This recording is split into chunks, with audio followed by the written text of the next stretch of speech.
promised to love me unconditionally and protect me from the world, saying that I'd never be on my own and he would always have my back.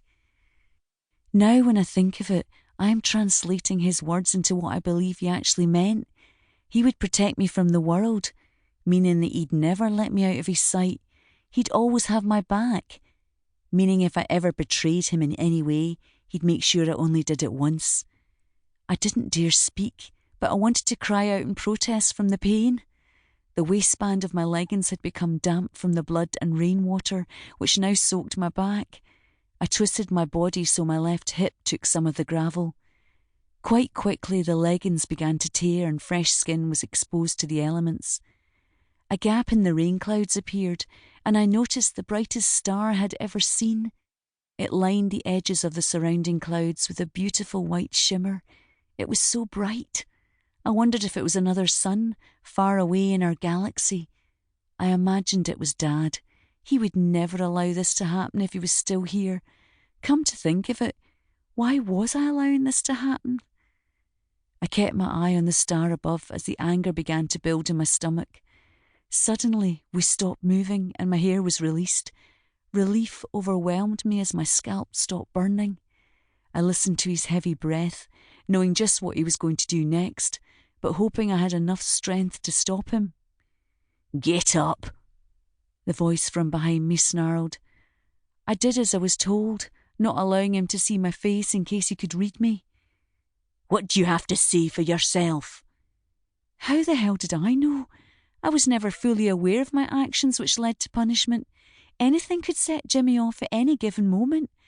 I knew what I wanted to say. Question was, did I have the guts to say it out loud? "Well?" "Fuck you," I said, aiming for firm and loud but managing only a frightened rasp. He frowned, shocked at my audacity. "What did you just say?" I took a deep breath, ready to collapse in fear. I attempted to say it again, but something stopped me. The glint in his eye, perhaps? Or the fact that I did know better than to give him back chat.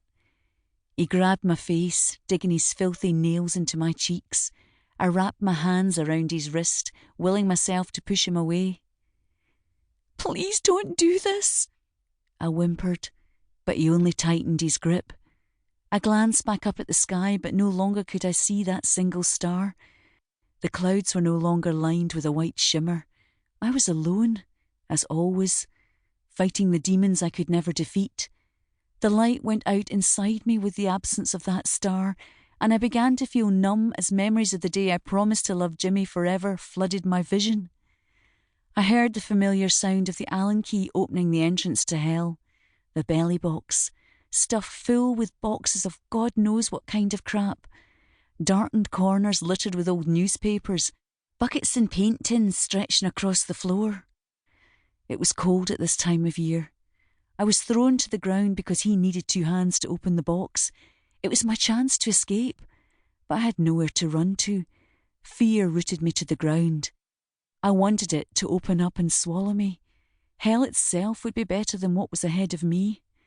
Another set of hands held onto my shoulders, and my heart sank. 2 against 1 was just not fair. "Why are you doing this to me?" I asked meekly. There was no reply. The second pair of hands hauled me up from the ground. "In you go," a voice said, but it was not my husband. It was Rab, his sidekick, and the man who would do absolutely anything Jimmy told him to. I got to my feet, heart thudding against the wall of my chest. I stared at them both. Jimmy, who had said, "I do," and Rab, who had signed our register. How could the lives of 3 people and the relationship they shared have become so distorted, twisted, and evil? "Are you deaf?"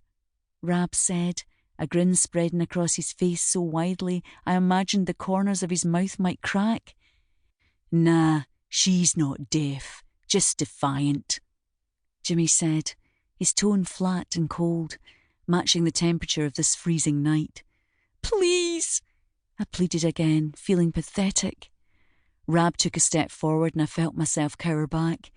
Jimmy held a hand up, stopping Rab from coming any closer. "Cat, if you don't do as you're told, we'll have to do..."